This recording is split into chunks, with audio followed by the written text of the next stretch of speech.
Okay, so like I was saying, we're going to do a little presentation on nutritional labels. I think that it goes hand in hand with what we are teaching you through the program education about how to choose better foods, how to quickly be able to peruse a label and feel like you know what the heck it's saying, and just feel more steady on your feet and less overwhelmed if you're out and about, or even if you're just at the grocery and you're just trying to make better choices. So as we go through, if you guys have questions, you can raise your hand or honestly just kind of interrupt and blurt it out. I'm fine with that. There's only about 8 of us on here, so that's okay with me.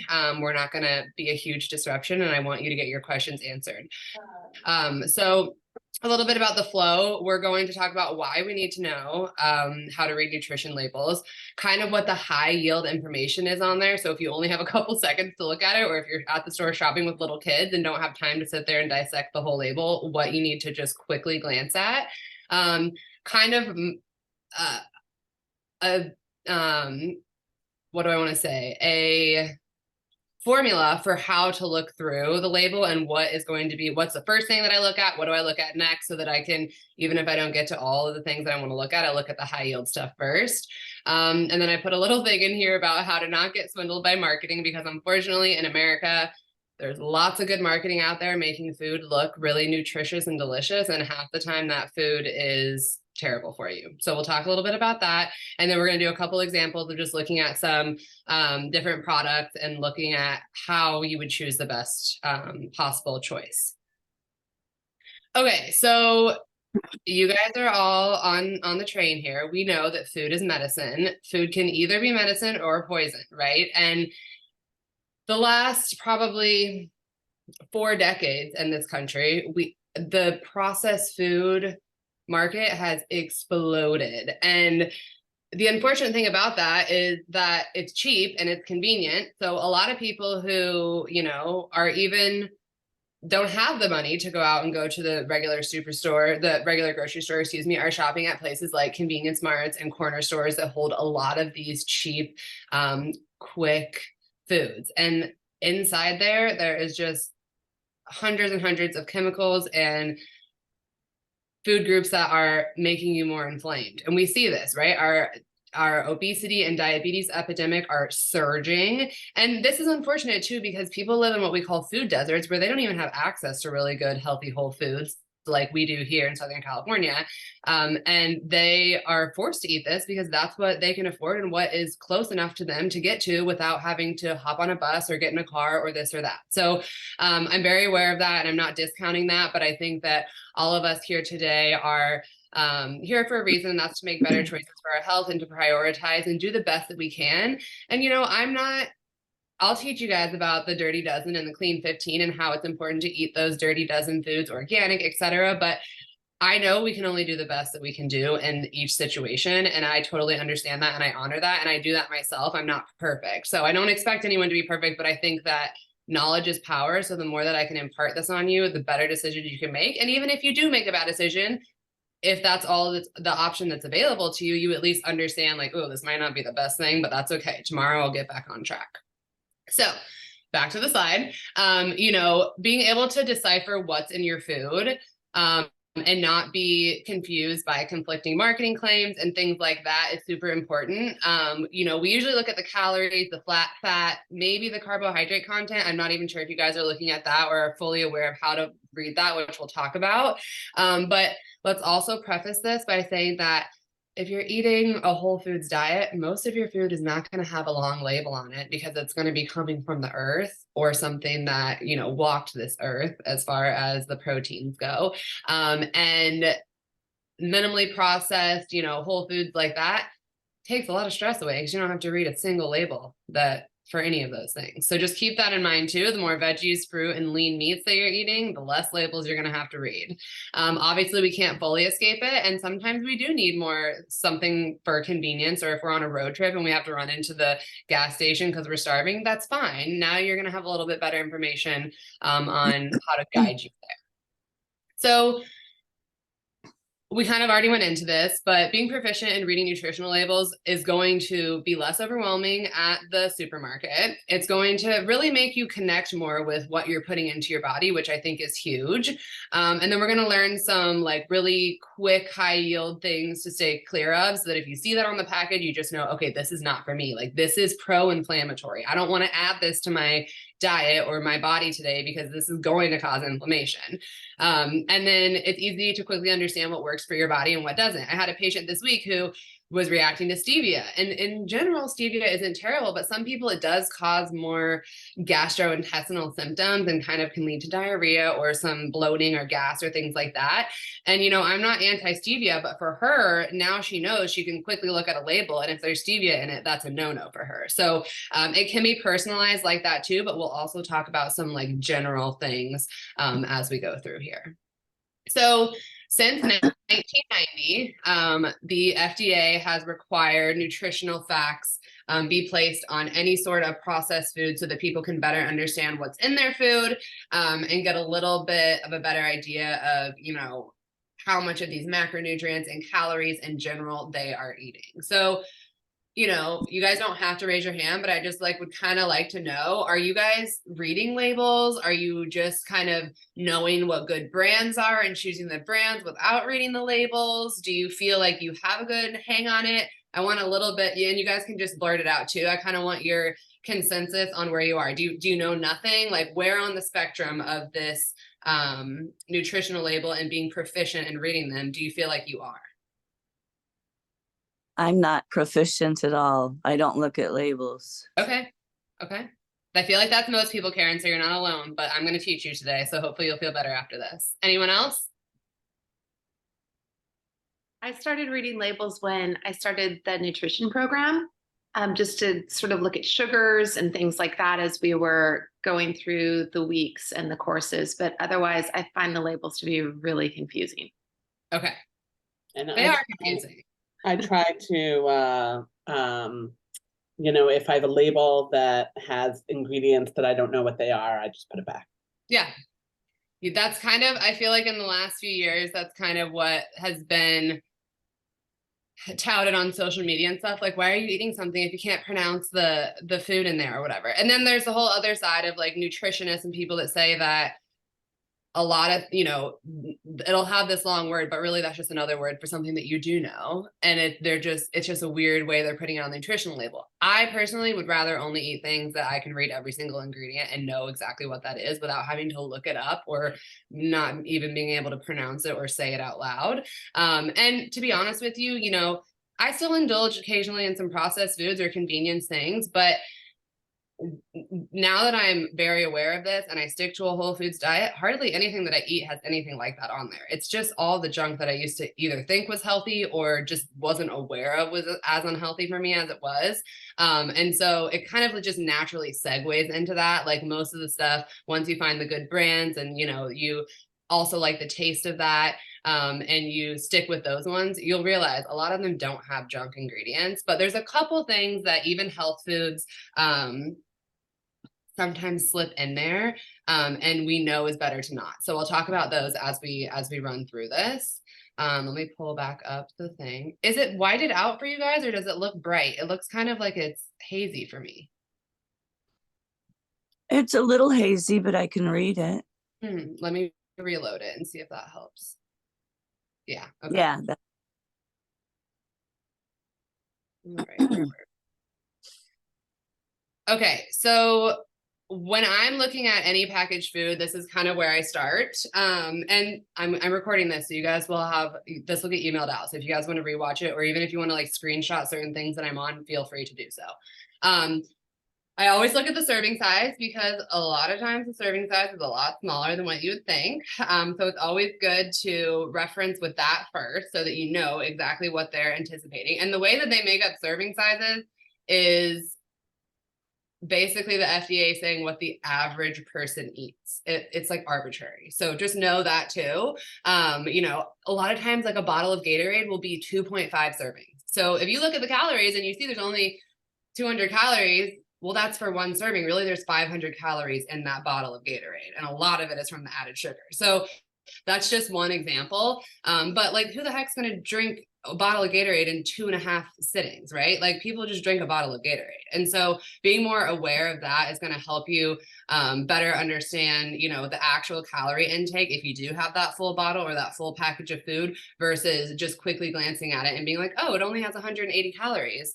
Well, shit, there's 3 servings of it in this package, and I just easily ate all 3 of those servings. So I always start there, and then I do a quick run through of the ingredients, and then I'll do a breakdown of the nutritional labels, where I find the high yield information is calories, proteins, added sugar, and net carbs, which I'll teach you how to calculate if you don't already know. So back to the serving size. Here's a really good example. You know, right here in the middle is the serving size set by the FDA. But obviously, if you have less than or more than that, then the 2/3 cup serving size, your calories are going to be extremely different. Over here on the bottom right-hand corner, you'll see how quickly the 180 calorie serving can go up to 540 calories. So just be aware of that. I know that seems simple, but if you're not looking at that, that's an easy thing to glance over and just assume that the serving size is talking about the entire food or beverage. Next, part 2, we look at the ingredients. So obviously less is always more. The least ingredients that we have, the more whole food it is. Legally, companies have to list the ingredients by their weight in the product. So if they use more flour than anything, that's going to be the first ingredient. This is important because the first 2 or 3 ingredients are basically the bulk of what you're eating. Those are the primary ingredients. And lots of unsuspecting foods have sugars or syrups, whether that's corn syrup, high fructose corn syrup. I've even seen like brown cane sugar syrup as the top 3 ingredients. And that's something that you pretty much want to avoid. Every now and then, if you're like celebrating and buying cookies for a party or this or that, it's fine, right? But for the most part, you don't want to be eating something where sugar or any sort of sugar syrup is within the first 3 ingredients, because that's just them trying to make it hyper palatable so that you love this food and that you come back wanting more. It's literally straight sugar to your system. So another thing to think about on the ingredients list is, and this is usually more prominent in processed foods because there's lots of different ingredients, but if it has an ingredient and then followed by a parentheses with a bunch of other ingredients, that just means that it's a refined, highly processed food, because they're taking something that's already processed, using that to make the food that you're eating, which is further processed. So again, a long line of ingredients, a bunch of parentheses, words you can't understand or pronounce, or sugar being one of the first couple of ingredients is no bueno. So that's kind of what I look at on the ingredients list.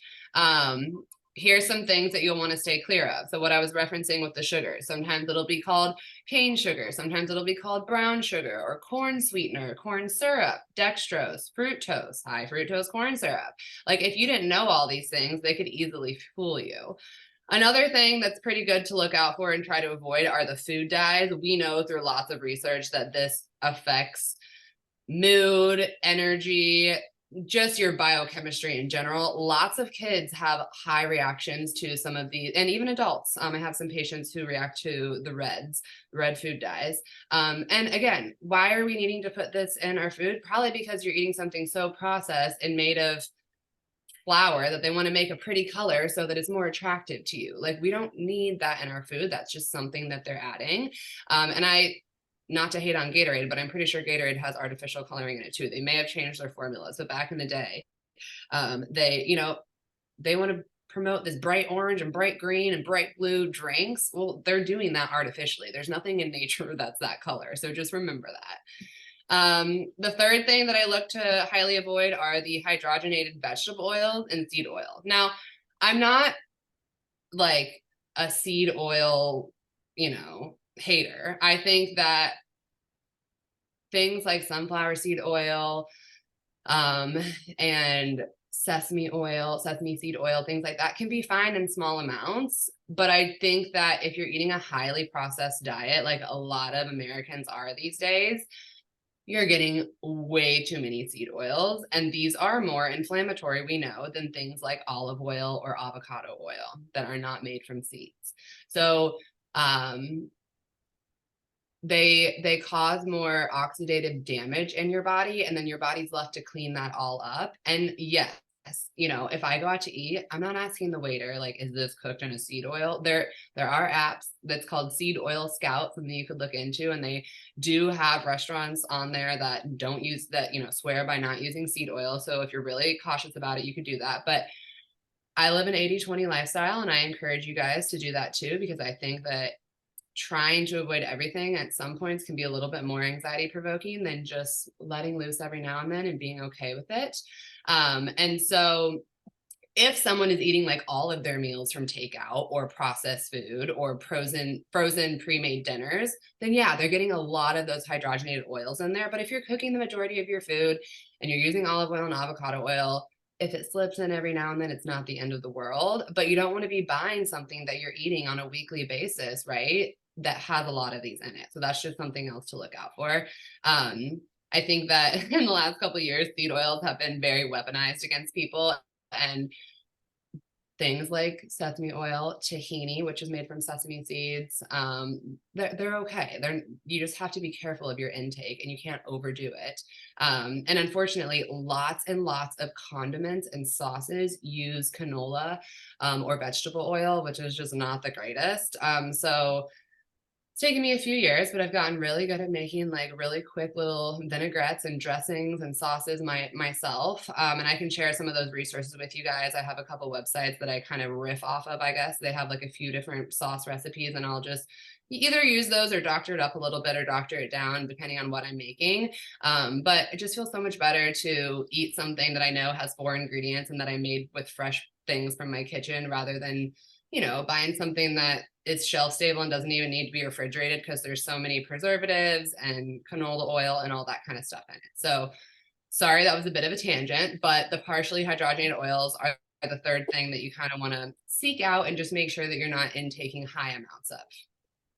The fourth thing is natural flavors. Whenever it says natural flavor, that 100% means that it is synthetic and from a made in the lab, unfortunately. If it was natural orange flavors, if they just used orange, they would just put orange on there. But they put natural orange flavor. That means that they made this chemical in a lab that tastes and smells like an orange, and they put it into your food.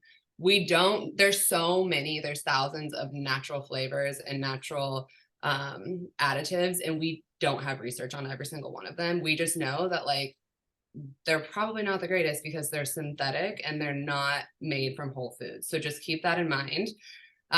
There's a lot of nuances there with the natural flavors. And I have a couple of good resources on that too. I'll see if I can send it out when I send this recording, because I found a really good article that kind of broke everything down for me and really helped me understand that when I was first learning about it. And it's easily digestible. It's not written for doctors, it's written for laymen. So you guys would be able to get some good information on that as far as the natural flavor stuff. And then the fifth one is gums. So gums are used as thickeners. A lot of times I see them in nut milks. If you've ever made your own nut milk, you know that it's nice and homogenized, mixed together, perfectly creamy when you make it. If you put it in the fridge and go to the next day, you have to shake the hell out of it because it has separated the almond contents from the water or the cashew contents from the water. You always have to shake it, which usually like rebalances it and homogenizes it really easily. But you know, big box stores want to sell something that you don't have to do that to. So they put thickeners or gums. There's also something called carrageenan. That's a thickener, and that is commonly put in a lot of milks too. And that makes it stay thick and stay creamy so that you don't have to shake it every time you do that. Well, that's like literally, it's called a gum for a reason. It makes everything stick together. Imagine what that's doing in your gut when you eat or drink those kind of foods. Like it's just causing things to be sluggish in there and to bind to things that it shouldn't, instead of just having a lot of fiber and moving things through. So any questions on these top 5 that I told you, like are, you know, high yield things to look out for? Or does anyone have any anything to say about them? It's okay if not. So do you have a recommendation on like an almond milk product? Yeah, we'll get there. Let's go into our next thing. So These are 3 common almond butters that I personally have used, not knowing prior, and that I see at the store. So let's start here over on the left, the Barney butter. You can see up here, it says non-GMO. It has a nice little label here. It says gluten-free, BPA-free. Good, we're not getting endocrine disruptors from the plastic, blah, blah, blah. All this really good marketing. But let's read first of all, let's look at the serving size, 2 tablespoons. And then next we'll look at the ingredients. Almond, organic and fair trade cane sugar, palm fruit oil, and sea salt. Now, this is not the worst of the worst, but if you look down here, that has added sugars in it. So they're literally taking the almond butter, adding sugar to it so that it's more palatable for you, and then mixing it with some palm fruit oil, which is not the greatest environmentally and health-wise, and turning it out as something healthy.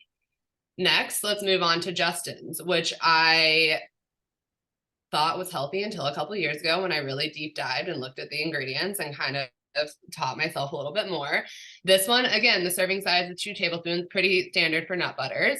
And the ingredients are dry roasted almonds. But again, we have this palm oil. And if you've ever used even the natural Jif or whatever, you know that it has a little bit of oil on top. Sometimes they'll add peanut oil, sometimes they'll add palm oil. But if you're getting good enough almonds, you shouldn't need to add any oil. You should literally just be able to blend up the almonds and make a wonderful almond butter. So you guys, I wasn't expecting you to know that. I just want to educate you on this because I feel like the almond milk, which we'll talk about next, and then almond butter is a great thing to replace things like peanuts and other things that we are weeding out through the elimination process. And so I thought these were good examples. Now let's go to my favorite, which is definitely the most bang for your buck for sure, because it's from Costco. It's organic, which is what we all love. Neither of the other 2 were organic. That first Barney's was non-GMO, but that doesn't mean organic. And again, we have a 2 tablespoon serving size. Only ingredient is organic roasted almonds. So it's just little nuances like this that you guys are going to learn to read and understand. Once I found this Costco almond butter, first of all, it comes in a tub that's about twice the size of either of these other ones. So it lasts you quite a long time. And price-wise, you're definitely getting, like I said, the most bang for your buck. So not only that, but it only has 1 ingredient, and I just feel so much better eating it. I think it tastes the best of all 3 of them too. You guys will have to give it a shot and try it. But that's kind of how my brain works when I'm working through these things. And if you buy something like Justin's or you have it in your pantry, don't throw it away. It's not the end of the world, but next time you go to buy something, look for something that's a little bit better and doesn't have added palm oils or sugar in it, because that's just unnecessary. That's just things the body doesn't need to process. And here we are, this is one example, but there's probably dozens and dozens of things in your guys' pantry that we could make a little bit of a better decision with. And so this is just one place to start. Any questions on this? Okay, Eve, this one's for you. Next is my almond milk. So Silk is very commonly seen at the stores. There's a few brands that are really common to see at the stores. And I just listed the ingredients for all 3 of these. So let's just walk through them. It's kind of self-explanatory like the first one, but the Silk has almond milk, which in parentheses has filtered water and almonds. Second ingredient, cane sugar. And then it contains 2% or less of the vitamin and mineral blend. And then the last thing is natural. Oh, nope, I missed that. It has sea salt, gelatin gum, ascorbic acid to protect freshness and natural flavor. So kind of a lot of red flags for me here, which is surprising to people because again, when you see this label, it has the non-GMO, it looks healthy. It's talking about how it only has 80 calories. It has added vitamin D and 50% of your daily calcium needs. Blah, blah, blah. We cannot be colluded by that. We have to look at the facts. And the facts here is that cane sugar is the second ingredient. And notice that the next thing after cane sugar says contains 2% or less of. So it definitely contains more than 2% of cane sugar. That's why it's before that. And I understand sometimes they have to put preservatives in things like the vitamin C and the calcium carbonate and things like that. But this also has gums in it and natural flavors. So this is just a no for me. Next up, we have the Khalifa Farms organic almond milk. They do have one that's not organic. And the unorganic one honestly kind of looks like the Silk when you look at the ingredients. So not all Khalifa Farms almond milk are created equal. It needs to be the organic one. Here at the top, you see it says organic unsweetened, and then right underneath there, it says only 3 ingredients. So that's a good sign from the start. It also has the USDA organic label on here. And when you flip it over, the ingredients are water, organic almonds, and sea salt. I'm perfectly happy with that. I think that is fine. We have no natural flavors. We have no gums in there. There's absolutely no added sugars or syrups or anything that's sweetening it. So this is a great choice. And then we also have another good choice, which is the Malk. Malk makes almond beverages. They make oat beverages. They even make a chocolate milk if you have kids. And I personally kind of go between the Khalifa and the Malk, whatever's on sale. A couple weeks ago, Khalifa was buy one, get one free. So I was getting that because some of these can be more pricey. That's another thing, you know, you're paying maybe a little bit higher price for these things, but you have the peace of mind. It's usually like $1 or $2, and you have the peace of mind of knowing that you're going to drink that and you're not intaking any added sugars or gums or these other things. I understand that it's more pricey, but a lot of times they will have sales. Like I was saying, they had the buy one, get one for the Khalifa, and then at Sprout, the almond milk, instead of being like, I don't know what it is, crazy, something like $7.99. It's been like $4.99 or $5.99 for like months now on sale. So I've just been, if it's not on sale, I literally don't buy it that week. But I always make sure to buy 1 or 2 if I see it on sale. So I'm aware of that too. And I understand that not everyone just has hundreds and hundreds of dollars to spend every month on groceries. But I think that making better decisions now is going to save you money in the long run, because you're not going to gunk up your system and create inflammation that's going to be like 20 years down the line, causing way more severe things than maybe a couple symptoms that you're noticing now. So that's kind of how I think of it when I'm have a higher grocery bill than I anticipate. But I've also found ways to kind of cheat the system and get around that. And I think that you will too, especially when you have your eyes on the prize and you know what products you like and you can check for the sales and things like that. Okay, this last one, the almond milk, again, it has the USDA organic label on it. It says 4 simple ingredients. At the very top, it says gum-free, which we love to see. You don't even have to turn over the back to know that.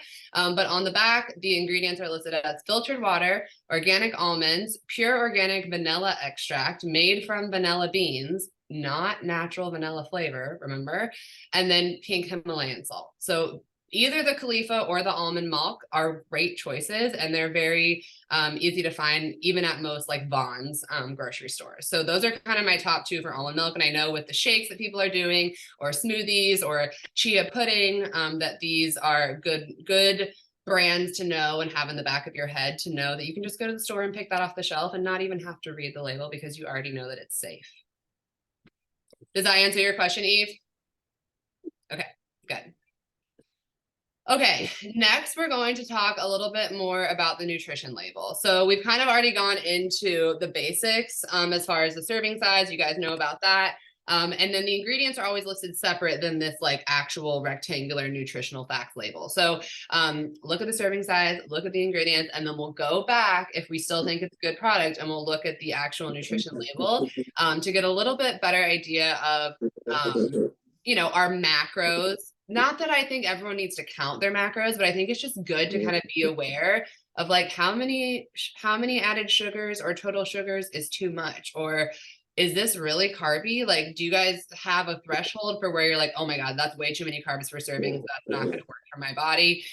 Things like that. And that will probably just take time. It's individual. So I can't just give you like, everyone needs to never buy anything that's over 50 carbs. That's just not how it works. But you just have to kind of feel into that, see how you feel if you do eat that food, and stick to the serving size and things like that. And then you'll kind of create those rules and those boundaries for yourself. So the serving size is important. The total carbohydrates and the fiber is important. The sugars and the added sugars, and then the protein content. And I told you guys I would help you calculate net carbs. If you're not aware of that, the way you calculate net carbs is by taking the total grams of carbs. So in this example, there's 37 total grams of carbohydrates, and you subtract the grams of fiber. So 4 grams of fiber kind of cancels out 4 of those carbohydrate grams. So really the net carbohydrates that you'd be getting from this food would be 33 grams, which ideally you'd like to see a better fiber to carb ratio there, right? And we'll talk about that more as we go through. So that's the gist. Now, you also see over here these percent daily values.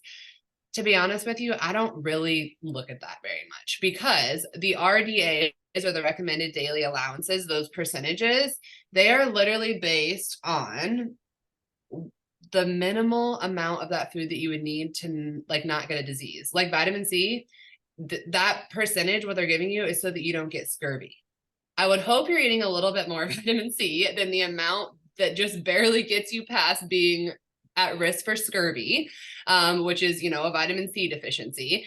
So they don't mean a whole lot. And that's because if you're eating a whole foods nutritional diet with lots of fruits and vegetables, you should be way surpassing what their daily nutrient recommended intake is.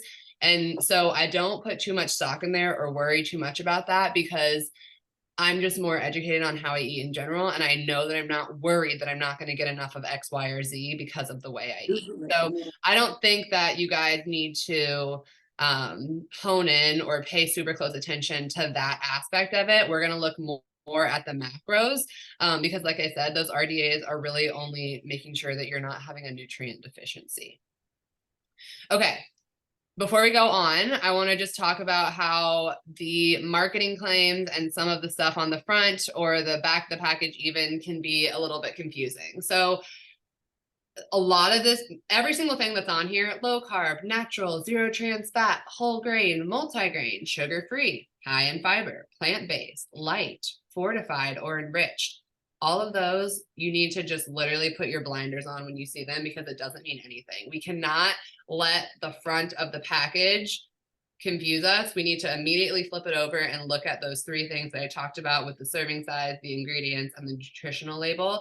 And unfortunately, you know, our country allows a lot of not transparent marketing to go on. And so you're easily fooled. Like I said, that Justin's almond butter, like it's always in the health food stores and in the health section. And it has palm oil in it. Like they're just really good at marketing, unfortunately. And I see this all the time on social media too, with new products that are coming out, and their marketing is just, they spent all their money on marketing that month, clearly, because I've gotten the ad served to me like 50 times. And so it's in your face and you think that it's healthy or this or that. And then you actually get down to the nitty gritty and you're like, oh my gosh, this is a crap product. They're just insanely good at marketing. And, you know, they even fooled me, a naturopathic doctor. So I'm sure they're fooling the masses. So I'm not hating on it, but just be aware of that. And I think that, looking past those can give you a little bit more peace of mind and knowing like, hey, I actually know how to read the back. None of this stuff on the front matters.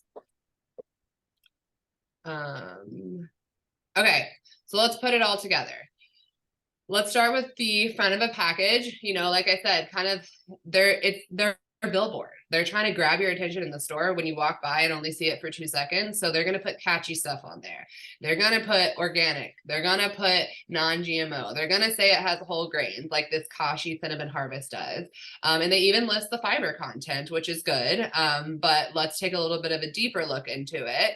When we look at the ingredients, whole grain wheat is the first ingredient. That second ingredient is cane sugar. So for me, it's just, I don't need to be eating, this is a breakfast food. I don't need sugar to be the second ingredient and the first thing that I'm eating when I wake up. And I hope that you guys would agree with that. You know, protein and healthy fats and fiber are essential for every single meal. And there's a little bit of fiber in here with the whole grain wheat, and it is organic, so that's better than not. But the second ingredient being literal sugar is just not a good thing. And the last ingredient you see here is natural flavor. Again, what does that mean? Where is that coming from? It's literally a chemical that they're creating in a lab. So already I'm kind of like getting a little bit weary of this product. Next, we're going to talk about the sugars. This is just a little side note that I put in here. So when you see total sugars, that's all of the sugars in one serving, right? The serving size for this was 2/3 a cup. So there's 19 grams of total sugars. However, this is including both natural and added sugars. Almost everything fruit and vegetable wise has natural sugars in it, and that's okay. These are good, healthy sugars that the body can easily break down.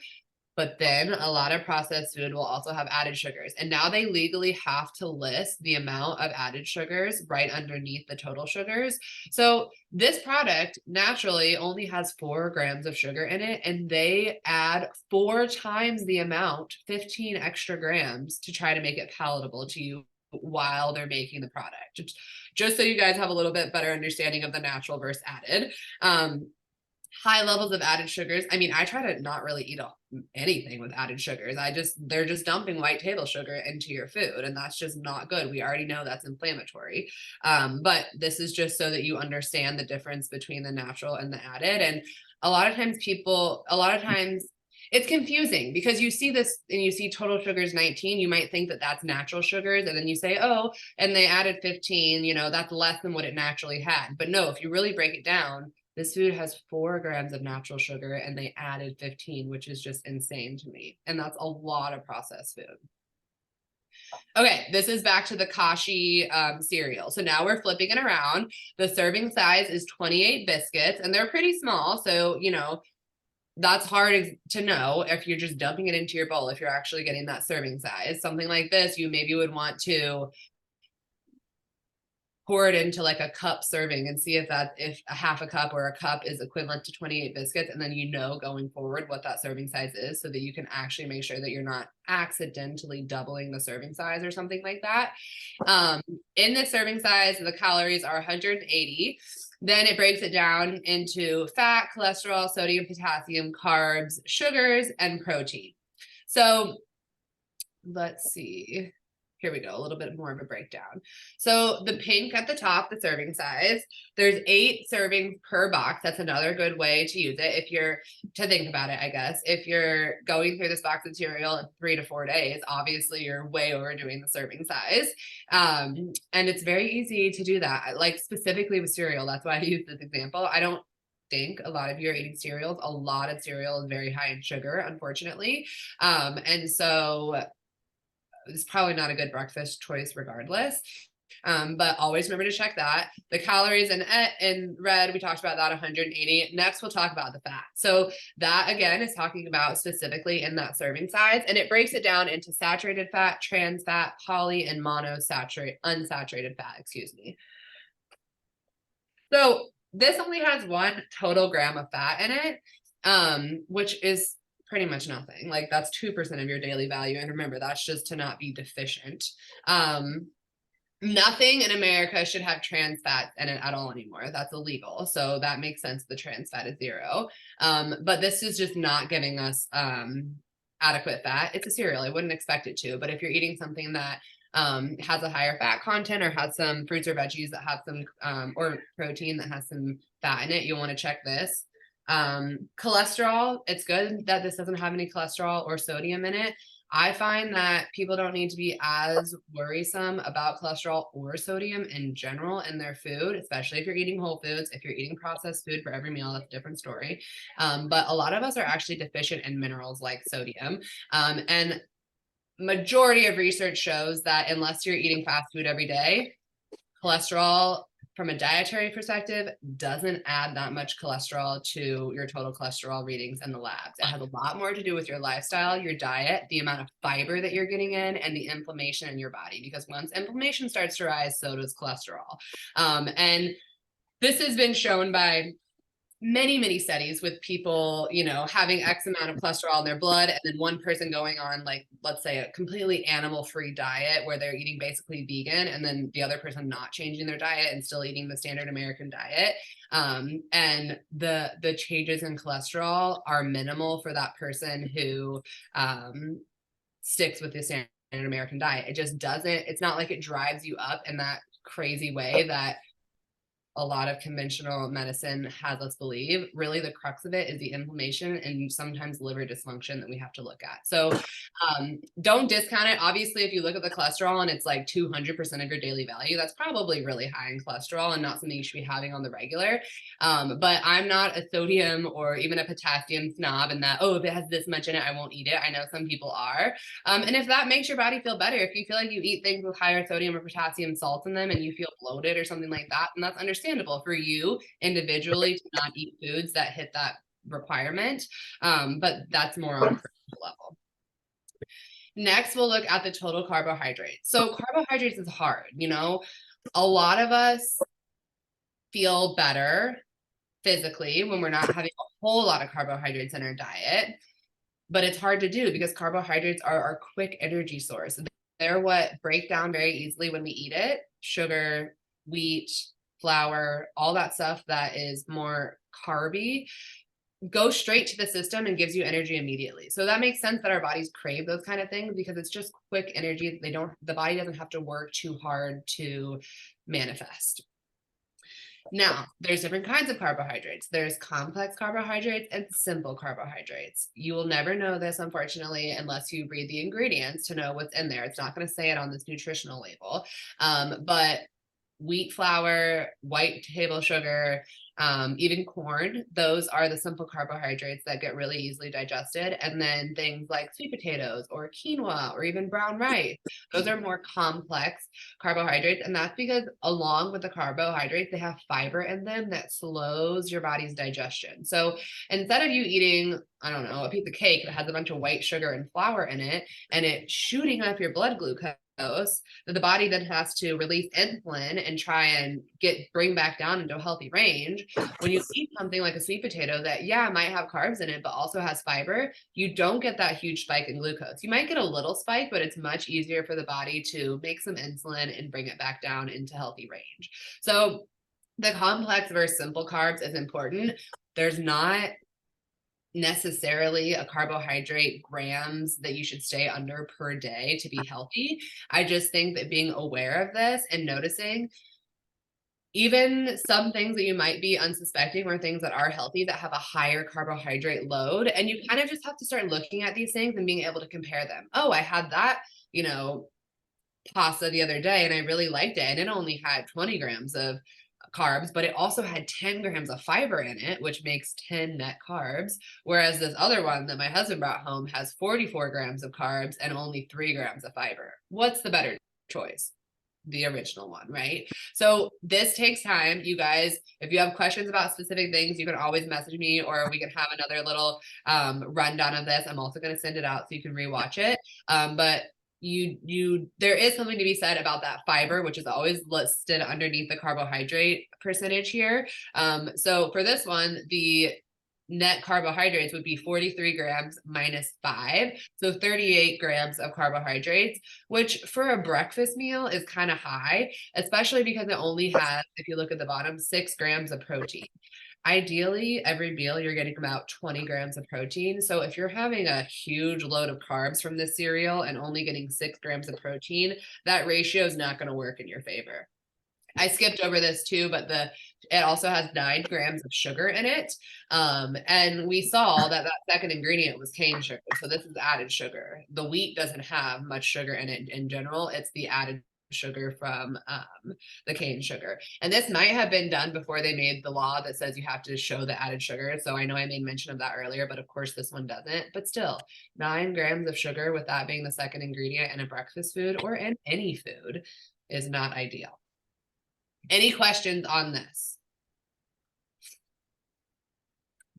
I know it's a lot of information, and we can do deeper dives in the future, but I just wanted to give like an overarching, like, this is where you should look first if you're wondering about a specific food. Because for me, it took me a good year of reading labels to kind of fully understand what I was looking at. And so I hope this will speed up the process for you guys. Okay, this would be a good one to screenshot if you are screenshotting anything. It kind of tells you the things that are highlighted in the orange. So the saturated fat, the sodium, and the added sugars. You want to make sure that you're not getting a whole lot of those. So it says get less of. The minerals and vitamins at the bottom, you always want more of those, as well as the dietary fiber that's up there underneath the carbohydrates. And then, like I said, using the trans fats and fats in general, and then the sugars and the protein, you kind of want to just start to get a grip on what foods you're eating, how much of these they have in it, and see if you can you know, make a better decision if possible, or maybe you'll be surprised and something you're eating is actually better than you thought. It doesn't have as many carbs or this or that. So this is more of like just a quick look at it and know what the high yield stuff is there. But again, I would say 50% of the time, I don't even make it to this part of the label when I'm shopping because I look at the ingredients and then the ingredients aren't good. So that kind of weeds a lot of stuff out. If you see sugar or syrup or any of those natural flavors and stuff that you're trying to avoid in the ingredients, then you don't even have to look at the nutrition label. You just put that back on the shelf. So 50% of the time, I don't even have to get into the nitty gritty. I just focus on the ingredients list, and that kind of makes my decision for me. Okay, so wrapping up, I just want to, you know, encourage you guys that this will get easier with time and repetition. And once you learn it, it's something that will, you know, value your life forever. You're going to understand this just like what we're teaching you as far as eating healthy. This is just a little snippet of that. It starts here and no one is perfect. We all have to make compromises. And, you know, if we're on a road trip and we need something convenient at the store, it's fine. It's not the end of the world. But just knowing is important, and being aware of that is a huge step. And then lastly, just give yourself the TLC you deserve. I think that everyone here is here for a reason, and I am glad that you guys all hopped on early on a Tuesday morning to learn a little bit more about specific stuff like this. And I want to keep doing these because I think that with your guys' feedback and what you're wanting to learn more about, it's super important to me. I want to do the same. I want to shed light on all these things that you guys have questions about and make life easier for you.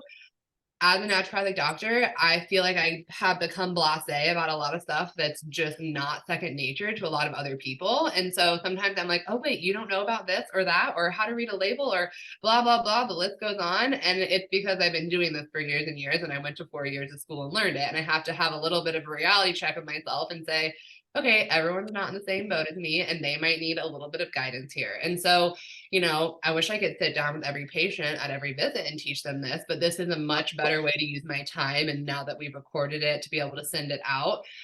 So thank you all for coming. If you have any questions, I'll be on here. If you don't want to ask the question, you can put it in the chat. I haven't seen anything come through yet, but you're more than welcome to do that. Or if you just have a specific question or even a specific food, you can always message me in the patient portal and I will give you advice or tell you that's a no, or, you know, that looks really good. And we can go from there. Any questions before we wrap up? Thank you. Very informative. Good. I'm glad. Yeah, it's just something that I feel like everyone should know, and it will build upon itself. So be gentle with yourself. If you go look in your pantry and you see stuff with crazy nutrition labels, it's okay. You didn't know before. Now you know, and now going forward, you can make a better choice. Okay. Exactly. Yeah. All right, guys. Dr. Brooke will be on 2 weeks from today. She is going to, I want to say talk about thyroid, but she'll send a reminder out for what her doc talk topic is going to be. But it'll be 2 weeks from today. And then next month, I'm going to do another one. Again, I know I said it last time, but not all of you guys were here. If there's anything specific that you want to hear about, I was thinking about doing one in the future about like blood sugar regulation and the best ways to help make sure that we maintain steady blood sugars from diet, lifestyle, supplement, like all that realm. So that's kind of on my docket. But if there's anything specific that you guys would like a, you know, hour lecture on or want more information on, just message us and let us know, and we'll put it on the docket. We have a running list of things that we want to share with you guys. So we're more than open to suggestions and feedback. Great. Thank you so much. Okay. So much. Have a good Tuesday, everyone. You too. Thank you. Bye.